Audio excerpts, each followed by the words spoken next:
Welcome everybody. When I spoke, the one other time I spoke was in 2019, which I guess was the last time that Science Camp met in person. And at the time, I was really deep into the writing and research of this book. And so the cover that you see there is actually a book that's a physical thing now. It came out in March. It's available at all the usual places.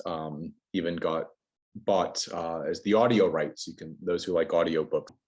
Really what this book is about and what the talk is about tonight is how do we confront climate change? How do we confront the gridlock that's been facing us in making it so difficult to solve climate change? I'm an atmospheric scientist by training. I did my PhD at Georgia Tech. I got my training in the science itself. I could give you a 20-hour lecture if you want about all the details of atmospheric science and climate change, but you don't want that. And I'm sure, hopefully you've had high school education, maybe an AP environmental science class or other courses that have taught you how the climate works and taught you why the climate is warming. But my real focus as an engineer, my real focus in writing this book was to think about what do we need to do to solve this? What do we need to do? So the way the book is laid out, and as I said, drew on 100 interviews with a range of experts. Recently got that mentioned in the Financial Times, but it's laid out in really three main sets of focus, where I realized there are three keys to confronting climate gridlock: that we need diplomacy, we need to address it on an international scale, we need technology. And as an engineer, you see I focused half of my chapters on technology because that's really most pivotal and what I know best of how we need to clean this up. And we need policies to bring those technologies into practice. And when it comes to technologies, the most important thing we need to do to address climate change is we need to get ourselves off of fossil fuels. Is that the vast, vast majority, over 80% of what's warming the climate is the emissions that come from burning fossil fuels and the methane leaks that come with it. And so if we want to confront climate gridlock, we need to build a clean energy future. And that requires three central pillars. It requires efficiency, it requires clean electricity, and it requires switching to cleaner fuels, mainly switching to that electricity we've cleaned up. So switching our cars and our trucks and our heating to run on that clean electricity rather than on gasoline or diesel. There are other greenhouse gases we need to control, like methane and nitrous oxide and halocarbons. And then we're not going to clean up everything, so we also need some way to pull carbon out of the air. So that's how the overall book is laid out for anyone who chooses to read it. Why I said there are these three keys and how the keys tie together is because if we don't have policy, then we really can't go to the next round of the Paris Agreement. We can't really go to diplomacy and have any credibility or clout and say we should do things. And if we don't have diplomacy, then whatever the US does is just going to be acting on its own, or whatever your country may do will be acting on its own. So we really need diplomacy to force countries to act and to leverage what they do to get others to act as well. Technology and diplomacy tie together because technology is what makes it possible to have agreements that people will do more. We couldn't agree to do a Paris Agreement of holding warming below 2 degrees until we had enough technologies to know that we could move to cleaner energy without wrecking our economies.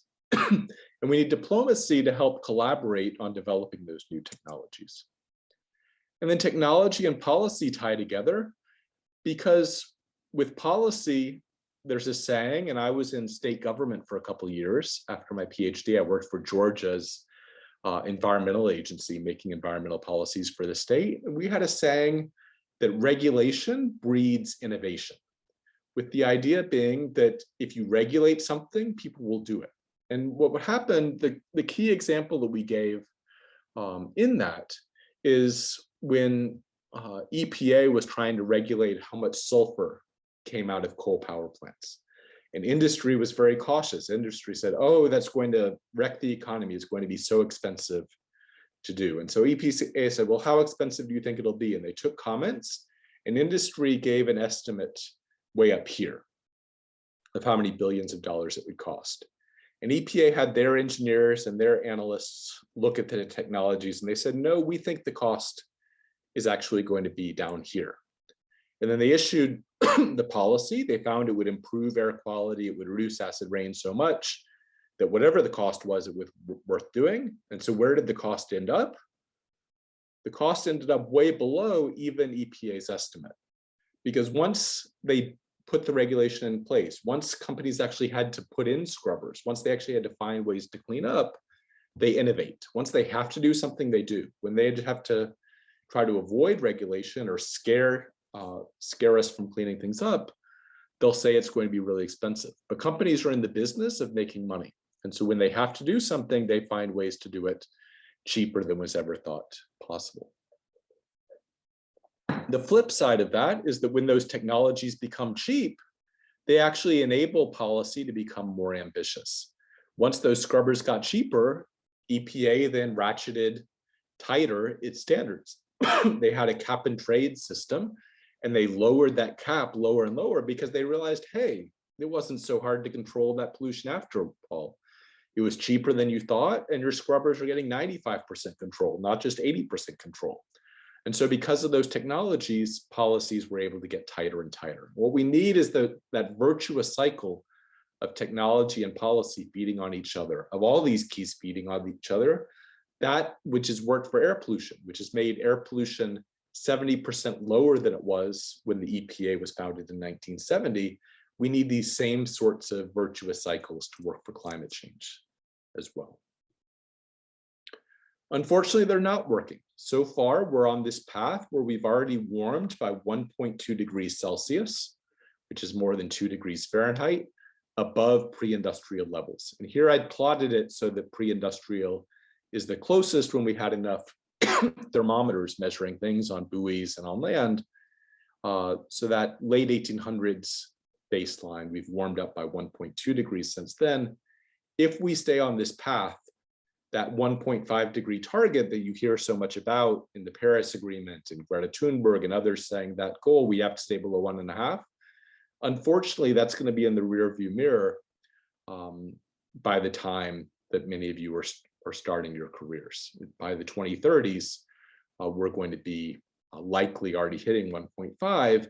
But what we need to do is bend this curve so that we don't pass the 2 degree limit of the Paris Agreement, where really catastrophic levels of changes would come. Not doomsday levels, not extinction level, not things that are going to wreck the world as we know it, but really serious problems from sea level rise, from worsening wildfires and droughts and hurricanes and other things, impacts that we can deal with, we can adapt to, but that are going to be very costly, or going to cost a lot of lives, cost a lot of well-being. So don't worry that the world's going to come to an end, but yeah, we should do everything we can to curb this warming as much below 2 degrees or as we can. Unfortunately, so far, emissions are rising, and the only times they've dropped was briefly when the Soviet Union collapsed, briefly when the world economy collapsed, briefly when we had COVID lockdowns. But every time it's dropped a bit, then we jump right back up. And in 2021, it jumped back up again, just to near record highs. Where it's coming from is that China had this boom in its economy. It brought more people out of poverty than any other country has in history, but it did so on the back of coal. It did so by burning more coal than the rest of the world combined. It still burns more coal than the rest of the world combined. So China is the biggest emitter.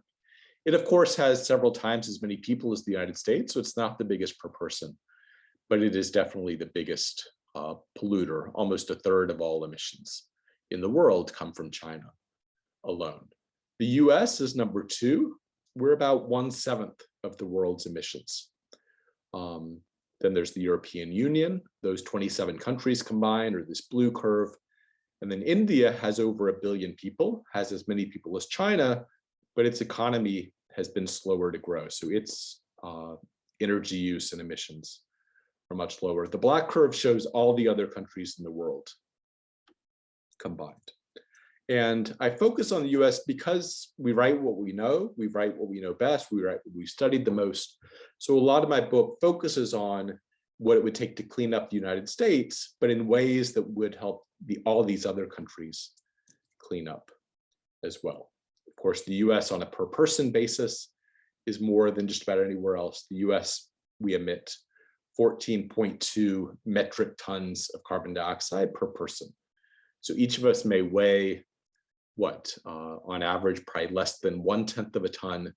And yet the burning of fossil fuels, just from the fossil fuels that we burn, we're burning 150 times our weight in carbon dioxide. Every pound of coal, every pound of gasoline, every pound of diesel or jet fuel leads to more than 1 pound of CO2 in the air because it's mainly made of carbon, and every carbon atom combines with 2 oxygen atoms to give us CO2. So we end up burning more than our fuel's weight in CO2, and that's what gives these enormous levels that are far more than any other major country on Earth. But the future is in our hands. We once thought that we were on these doomsday scenarios of emissions going up ever and ever higher, emissions 2.5 times what they are today. I do not think we are on this pathway anymore. I'm confident that we are not going to be on this pathway. And if you look at many of the worst headlines that get people so fearful, they're based on scenarios that are on paths like this that would put us on temperatures like this, where the world would end up warming by 4 degrees Celsius. Fortunately, we're not on this path, but we're somewhere on a path between around here, if we don't do anything, and around here, if we really take seriously trying to get to net zero by the second half of this century. And that's going to be the difference between whether we can halt warming at just another 0.5 degree above where we are, or whether we have another full degree of warming above where we are today. Excuse me. So what people who have looked at policies tell us is that the policies that are in place, when the Climate Action Tracker is a great resource, you can Google Climate Action Tracker if you're curious about this, they update this about twice a year. When they looked at all the policies and actions that countries around the world have taken, they would put the future of emissions, so the y-axis here is how much CO2 does the world emit, and then this is time, this is years on the bottom. So they think that we're going to, if we look at the policies that have been enacted, they think we'll finally stop this ever rising level of emissions. We're not going to be on those cases like here where emissions were going up forever, but we're going to be on this gridlock. What I called climate gridlock in my book was really thinking about this. Not that the world is getting forever and ever worse and worse in emissions, but we're going to be flatlining. And if we flatline and then slowly reduce emissions, we're going to end up with 2.5 to 2.9 Celsius of total warming. So we're at 1.2 now. We will have, another, 1.3 or 1.7 by the end of the century, which would be way above the 2 degree target, the 1.5 to 2 degree target that the Paris Agreement committed us to. What changed last year for the first time when they had the climate summit, when Biden took office and issued his pledge that he wanted the United States to get to net zero by 2050, when Premier Xi Jinping of China pledged that China would go net carbon neutral by 2060, when the EU said they would go carbon neutral by 2050. All these countries add up their pledges. If they really followed through on their pledges, they would be almost enough to get to 2.1 Celsius. They would bend this curve of emissions down to this level. So we've almost got enough pledges, but the pledges for now are hot air. The pledges for now aren't backed up by real policies. And so there's this gap between countries that have committed on paper or in rhetoric to get their emissions where added up, they would be on a path like this. And in practice, they haven't passed laws like it. Congress still hasn't really passed anything meaningful since Biden made those pledges. China hasn't shown how it's going to get to carbon neutral. And so if you look at what they're actually doing, it's this gap between what the policies are and what we've pledged is a huge tens of billions of tons per year difference in how much we're emitting into the air. If we want to do even better, if we want to get well below 2 degrees, we should really be aiming down for here. And then this shows a tool that I find interesting to use, where you can simulate what would happen if different countries did different things. And I looked at a what-if scenario. I think these emission scenarios are way too high. We're not actually going to warm up by this much. But I just did a thought exercise where I changed the United States from this curve that it assumed in the model. And I said, what if Biden's right? And what if Biden succeeds and gets us on a path to go to net zero? That would reduce global emissions by this much, and it would mean 0.2 of a degree better. So 0.2 of a degree is huge. Normally it takes the world a few hundred years as it exits an ice age to warm by 0.2 of a degree.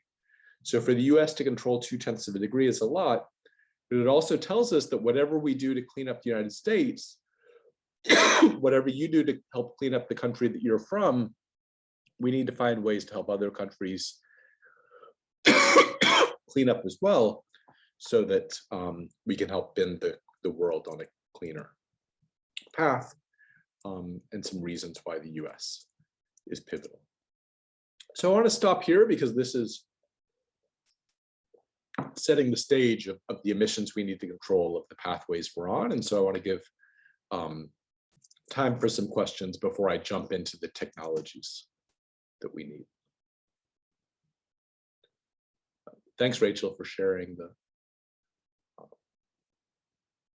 website for those who want to use C-Roads. And there's a related one that I think I pointed you to before, that's En-ROADS, that has a way that you can look at things with technology. So if someone could look up EN-ROADS, that's a great climate tool that when I've done directed studies that I use with students. Any other questions at this point about the path that we're on? And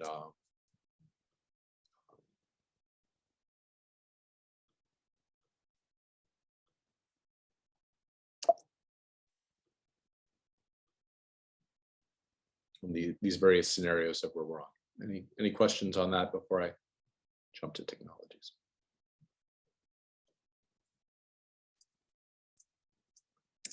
Okay. So with technologies, what makes people pessimistic about technologies and how fast we can make this transition? And Václav Smil is a professor from Canada who's very pessimistic. He has Bill Gates here. Bill Gates is always quoting his books.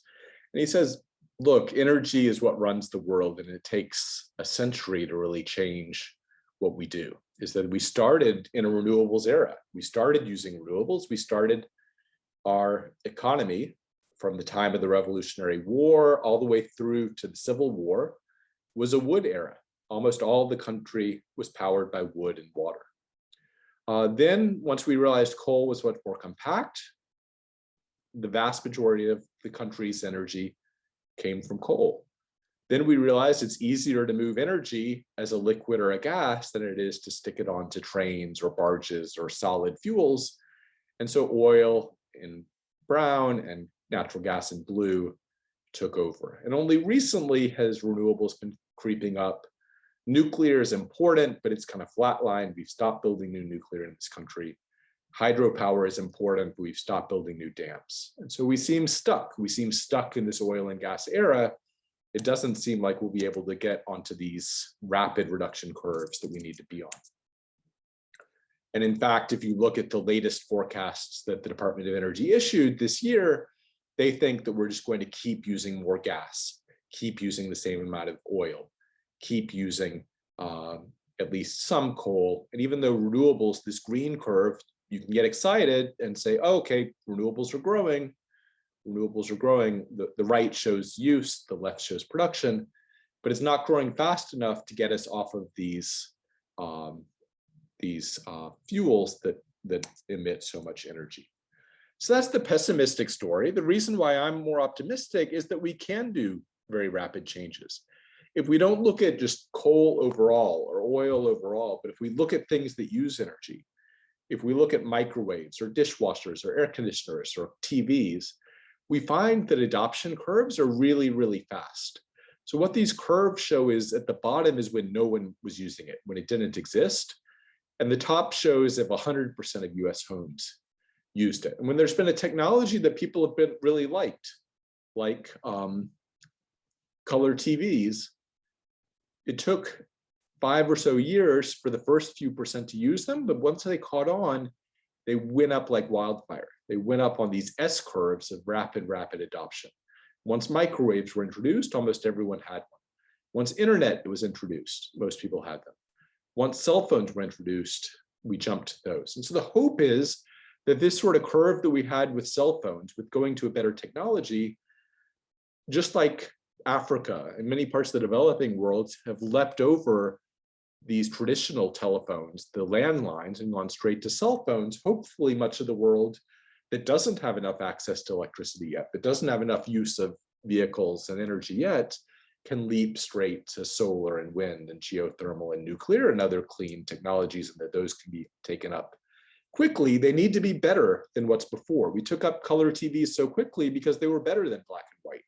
So we need Teslas, we need electric cars to not just be as affordable as gasoline ones, we need them to be sexier. We need them to be better so that they'll be adopted as quickly as possible.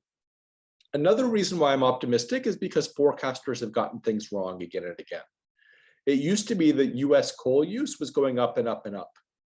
And the forecasts were, even after it dipped a bit, that it would go up and up and up. But then they were wrong and coal use fell because natural gas got cheap and wind got cheap and solar got cheap and we became more efficient. We switched to LED lights. And every year they would say, okay, well, it fell then, but it's going to keep going like this. Well, sure enough, by 2021, actual use was down here. Every year they overestimated what the reality was that we used way less coal than was thought before. At the same time, we use way more solar than was thought possible. When the International Energy Agency, the best international forecasters of energy, predicted how much solar would be added each year, they predicted that we would only be adding 15 or so gigawatts a year. Then they realized, wait, we added more last year, let's up our forecast. Wait, we added more last year, let's up our forecast. In fact, 2021 was here. Nothing thought that even by 2040, we would be adding this much solar per year. Once things get cheap, we use them more and more. And we use them more and more because when they issued forecasts back then, solar cost 35 cents a kilowatt hour. It was way too expensive to compete with cheap coal, with cheap gas. And they were optimistic. They said technologies will improve and so costs will come down. But they didn't realize how fast it would come down. In fact, costs now are right here. Costs of solar are now 3 cents per kilowatt hour. The IEA didn't think that costs of solar would even fall to 5 cents by 2050. They're at 3 cents today. And if you miss how fast technologies can improve, if you miss what engineers can do, if you miss what scientists can do, if you miss what innovators can do, you miss what entrepreneurs and venture capitalists and others can do, you don't realize how cheap things can get, and you don't realize how much we'll use them. And what makes this such a virtuous cycle that can feed on itself is that the more that we do things, the cheaper they become. Is that when people have looked at this, they find that it actually goes by some somewhat predictable curves. You may have heard of Moore's law, of how Intel found the computer chips kept doubling in how fast they operated and kept getting cheaper per each unit of computing. Well, when technologists look at technologies like solar, they find that the more that we do them, the more that we learn by doing them. When companies have to compete with each other, when they just keep making them again and again, it's not that they did rocket science. It's not that they really made solar panels all that much different than they were when they were invented in Bell Labs back in the 1950s. They just kept doing it more and more, and they kept getting a little bit cheaper each time. And so the more and more that we use it, the more and more that we deploy it, the costs come down. This is a log curve, so each tick is a doubling of how much solar was installed worldwide.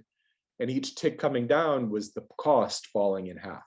So once we keep doing solar enough and enough, we've been able to go through all these doublings that have gotten us down below $40 a megawatt hour, which means below 4 cents, or we're around 3 cents now, 3 cents per kilowatt hour. This is not something magical to solar. In fact, it's something that happened with fossil fuel using things as well. This is Model Ts. The more Model Ts that Ford built, the cheaper their cost became and the better they became. And so the more that we deploy, the more that we just get a little bit better at doing things, we can bring down the cost of this. We've seen it that LED lights became 100 times cheaper than they used to be. Wind became 75% cheaper than it used to be. And now we're seeing batteries become cheaper as well. And so what we need to do is we need to find ways, whatever the technology is that's clean, we need to figure how to make it follow these same curves. And in fact, one of the authors that I interviewed for the book was a Wisconsin professor who wrote a book, How Solar Became Cheap.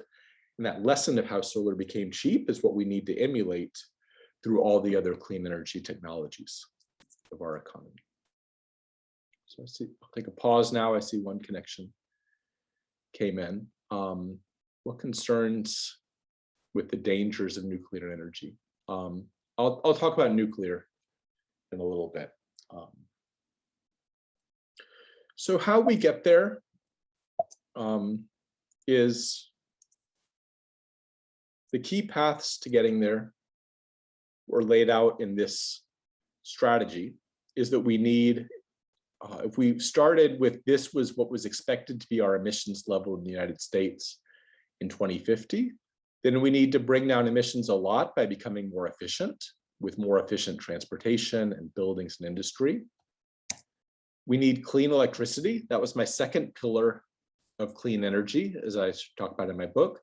It could be nuclear. We could debate whether it should be nuclear or renewables, or if we should capture carbon from fossil fuels. Different smart people can have different debates about what we do, but one way or another, we need to cut emissions with clean electricity.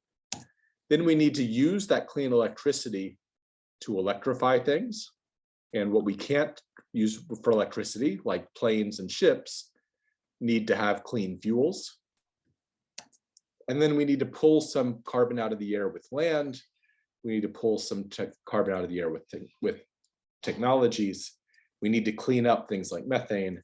And then President Biden has said he wants to get us all the way down to net zero. So we need some other actions to get there. Another way to think of those pillars that I had holding up that building when I first laid out the ideas from my book, we can think of it as these boxes. These boxes show how we use energy, what causes emissions in our economy. And these boxes are laid out in the main ways we use it. We use energy for transportation. We use energy for industry. We use energy for our homes, residential, and we use energy for commercial, which is like offices and shops and businesses. And those you see all about the same sizes, these columns.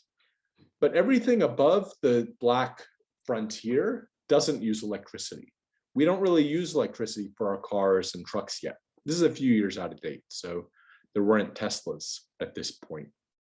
But it's still pretty much the case that we use almost all oil-based things for our transportation, whereas some things like air conditioning, cooling, refrigeration, lighting, we do with electricity.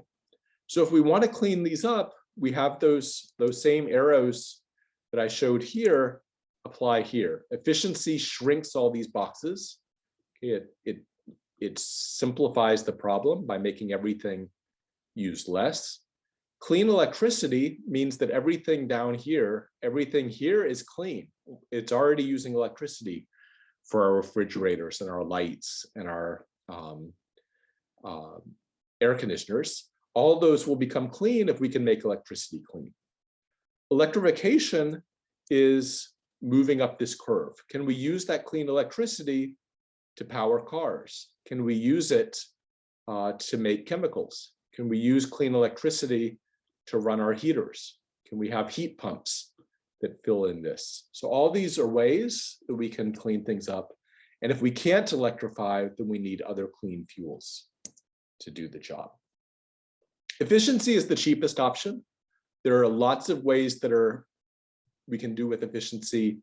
Anything below this line actually saves more money than it costs. So all these ways of doing efficiency can save money. You see here they plot it differently. Anything left of zero, any of these options save money. So efficiency, some renewable energy is already cheaper than zero. If we wait to do things like capturing carbon out of the air, that's really expensive. If we just keep emitting, don't get more efficient and just put things into the air, and then we have to capture it from the air later, that's going to cost $200, $250 or more a ton. So efficiency is the very first thing we need to do. It needs to be the top priority. Then how do we clean up electricity? From a climate perspective, I don't care.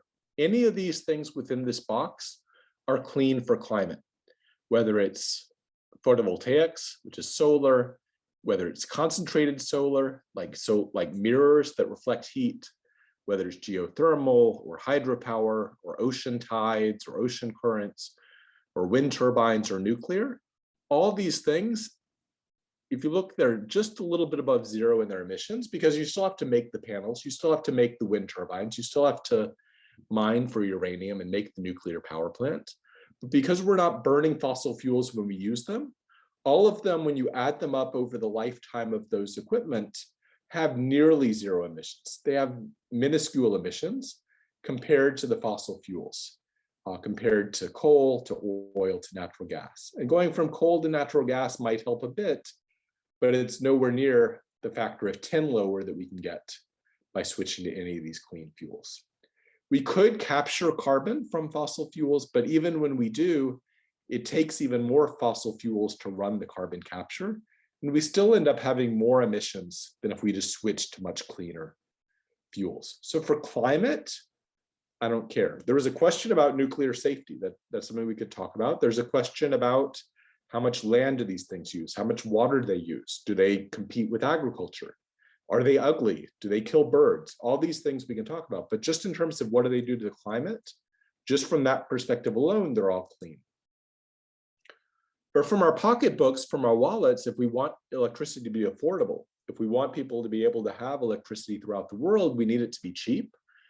And the only clean forms of electricity that are cheap are solar, photovoltaics, and wind. Hands down, those are the cheapest ways to make electricity in the United States today. And in any sunny place or any windy place on Earth, those are cheaper than building a new coal plant, a new nuclear plant, a new gas plant, any other way. These are the cheapest ways. And of course, they're among the cleanest ways to make electricity. So the backbone of clean electricity is going to have to be wind and solar if we want it to be affordable. And we need it to be affordable. There are over 1 billion people who don't have reliable access to electricity on Earth. There are most of our cars running on gasoline that we need to convert to electricity. That's not going to be affordable if electricity isn't cheap. We need to be heating with heat pumps that are 4 times as efficient as gas furnaces. That's not affordable if electricity is too expensive. If we want to pull carbon out of the air, we're going to need electricity to run those big fans and those suction devices. If we want to make clean hydrogen, we need to make it from electricity. So everything we do needs to not only have electricity be clean, but it has to be cheap, it has to be abundant. Wind and solar are the main ways we can do that. If you had out-of-date information, you wouldn't realize that because in the past 12 years, the cost of solar has fallen by 90% and the cost of wind has fallen by 72%. So when I started teaching my energy class in 2007, wind and solar were prohibitively expensive. Now they're not just the cleanest, but they're the cheapest ways to make electricity. Right, this is and batteries are getting cheap. Warning Okay. before our breakout room for Q&A. 7 minutes. Okay, thanks. And it's not windy and it's not sunny all the time, but fortunately batteries have gotten cheaper and cheaper. Batteries have fallen in cost by 89%. So now it's more and more possible we've done research showing you can blend the wind and solar power that happen at different times. And then at the times when it's neither windy nor sunny, you can use batteries, you can use nuclear or hydro or geothermal or other things to blend in the times when it's not windy and sunny, but the backbone of the grid, if we want it to be clean, cheap, and abundant, is going to have to be wind and solar. That's not what people thought in 2014. I interviewed people who did these projections before wind and solar got cheap, and they had scenarios where they thought we would get most of our clean electricity from nuclear, or they thought it was possible we'd get most of our clean electricity from fossil fuels with carbon capture. These days, when they rerun their models, they say these are prohibitively expensive. These don't make sense anymore. The only thing that makes sense with today's world is scenarios like these that get most of their energy from wind and solar. These blue and yellow is mostly wind and solar. If you want to clean up fast, cheaply, abundantly, affordably, and make energy available around the world, you have to have wind and solar be the backbone of the grid. This shows how much land it would take. The dark blue shows how much space the wind turbines would take. The light blue shows the farm where you could see from somewhere in the light blue, the wind farms. The yellow shows how much land would be needed for solar. It's a lot. It's big needs that we will have for this. One way we can reduce the needs is by blending it with other clean sources. And what I got excited about is I interviewed a number of people for the book who were starting to get deals doing geothermal. I talked to an entrepreneur named Tim Latimer when he was fresh out of business school. He got a great position that I encourage you to look for things like this. If you end up out of graduate school and trying to figure how to make some money and make a living, he got a spot at a national lab, at Berkeley National Lab, that gave him an incubator, that gave him a bit of money, gave him a lab and people to work with to figure out how to take his geothermal technologies and bring them to market. And sure enough, by the time I was done researching the book, he was making these headlines because he was getting picked up by a little company you may have heard of. His tiny company that he just started with 2 employees got picked by Google for a $40 million contract to build a geothermal plant in Nevada, because they don't care if they pay twice as much as wind and solar. They want 24-hour a day, 7-day-a-week clean electricity for their data centers. And so you're starting to see a geothermal hit that curve. The more we do it, the cheaper it gets, which means the more we do it, which means the cheaper we get. So Google and pioneers like that are, my hope is, going to make geothermal start to become as cheap as wind and solar have been. Once we have that clean electricity, we're going to need to use it to get more of our heating electric rather than burning natural gas and oil in our homes, which is the main source of air pollution inside our homes. We can switch them to heat pumps that are much more expensive. Heat pumps are 4 times as efficient as traditional furnaces. And to make this happen, we're going to need policy. Unfortunately, if you look at the timeline of US policy, it's been a disaster. We've hardly gotten anything done. But I'm not a policymaker. I'm not a politician. I'm not in Congress. I see the merits, and people say we should do this by subsidies. We should do this by a mandate. We should do this with a Green New Deal. We should do this with a carbon tax. There are 101 ways that we could make this happen. What those curves of how solar got cheap, what those curves of how Model Ts got cheap, how batteries got cheap, how wind got cheap, told me is, if you're going to make a policy, you need to create a curve like this. You need to make it so that production goes up. The more we produce it, the cost comes down by learning by doing. The cheaper it gets, the more production goes up, on and on and on in a virtuous cycle. And if you want to make a curve like this, you need your policy to do 2 things. You need to give it a technology push. You need policies that make there be the technologies exist in the first place. We need to fund research, development, and deployment that makes technologies get cheap. But too often we just think it's a research problem. Too often we think, let's just do it in a national lab and then we're done. But then those technologies will just stay stuck in the lab. The solar technologies just got stuck in Bell Labs and got stuck in satellites for its first few decades in existence. Only when we have a market pull, only when we have demand for those products, do we create those learning curves. When we buy things, when we have Google, or when we have the Postal Service, we have other things, buy things when they're still a little bit more expensive than their competitors, that drives the market that lets things get cheap. And there are taxes and incentives and mandates, other ways that we can make that happen. And then diplomacy is how we make other countries do what we're trying to achieve in our own country. I won't go through all this history given where we are on time. We'll just conclude with knowing that it was the Paris Agreement that got us together with those targets that I mentioned at the beginning. And there's some ideas that that we've run out of time for the talk, so I won't have time to go through some of these diplomacy ideas, but really wanted to focus more on technologies. You can go 5 minutes over. This is really interesting. Okay. Yes, please.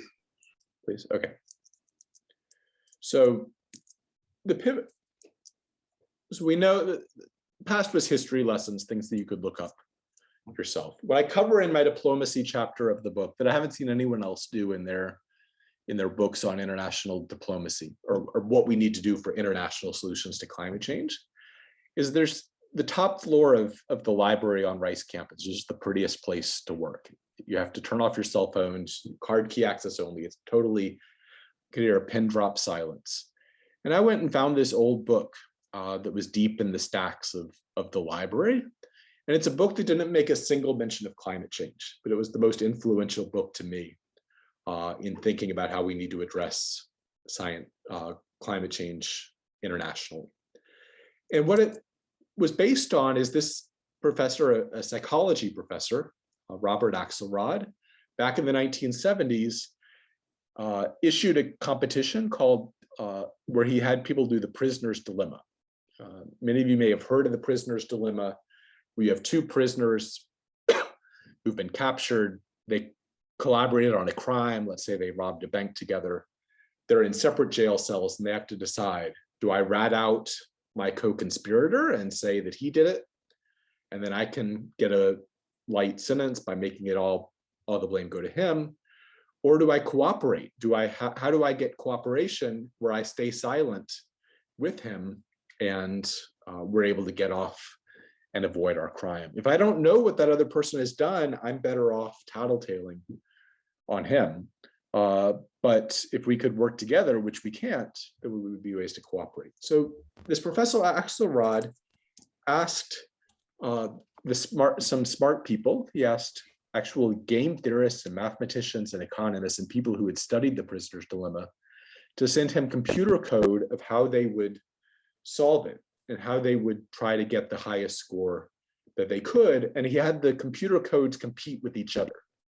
Now, this is the 1970s. This isn't how you do your computer programming today. This was punch card. He and his graduate students sat there with punch cards and did the Fortran code for each of the strategies.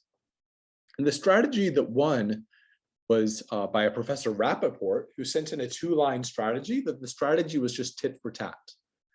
The strategy was started out by being nice. This was a 150 round game. And so he said, round 1, I'm going to always cooperate in round 1. And then if you're nice, I'm going to stay nice. But if you're mean, if I see that the other computer program was mean to me, I'm going to retaliate exactly once. I'm going to be mean once, and then I'm going to forgive you. I'm going to go back to being nice unless you retaliate again, and then I'm going to retaliate against you. That made for a very clear strategy. And what it ends up, that beat every other strategy, even strategies that were pages and pages of computer code, because codes learned that the nicer they were to him, the nicer that his code would be to them. So what we find is that we need the world to have this sort of strategy if we want cooperation. If we have an agreement like the Paris Agreement, that's really like a prisoner's dilemma. It's really like each country is deciding its own action. Under the Paris Agreement, we don't have some grand master of the universe telling each country what to do. Every country decides for itself what to do. And so we need countries to follow these 4 traits. What Professor Axelrod showed in this book is that when it comes to divorce settlements, when it comes to war, when it comes to legal disputes, when it comes to all the dry cleaners competing with each other in a town, the more that they follow these 4 strategies, the better they can do, even when they're rivals, even when they're not, their goal isn't to sing Kumbaya and to get around the science campfire circle and to all be nice to each other. But if they follow these strategies, we end up with the best possible outcomes for everybody. Unfortunately, the US hasn't been nice, but the US is very retaliatory. Whatever we do, we make everyone else do as well. So if we ever did put in a carbon tax, all the policies, I talked to Secretary of State James Baker, I talked to former Republican congressmen, everyone I talked to said if we ever did a carbon tax, we would retaliate against every other country that doesn't have one. We're very retaliatory in the US. We are not very nice, but if we ever became nice, our retaliations would make everyone else want to do a carbon tax to avoid import tariffs that we would impose on them. EU is nice, but it doesn't retaliate. It doesn't make others follow their lead. China hasn't been clear. It's hard to know what a communist country is going to do. Other developing countries haven't been in a position to do much. And so what I talk about in the diplomacy chapter is how can we take these lessons from a book where the word climate does not appear a single time in his book. Climate change wasn't a priority in the 1970s, but how do we take those lessons from psychology? How do we take those lessons from other things to bring it home? So I have these take-home messages from some of the substance, but I hope that that last aspect is a take-home lesson that you take with you into your careers, because you're getting exposed to so many different aspects of science. And I hope you're getting lectures from doctors and psychologists and writers and other people who are very different. I hope you go to colleges that make you take art and music and writing and psychology and sociology and anthropology to always be learning. Keep yourself open to creativity. Keep yourself open to ways that, maybe when you think you're reading something for fun, when I go and read the history books that I love to read, or even some of my ideas have come from novels that I read in my men's book club. Use that creativity, find ways to take ideas from different fields and use them and think about how it does the thing. We have this tendency to be into such a stovepipe so much and think, oh, I need to work 80 hours a week to solve my problem. Sometimes we just need a little more creativity. We need to take lessons from other arenas and use them for the task. So I hope that gave you a flavor of some things to work on.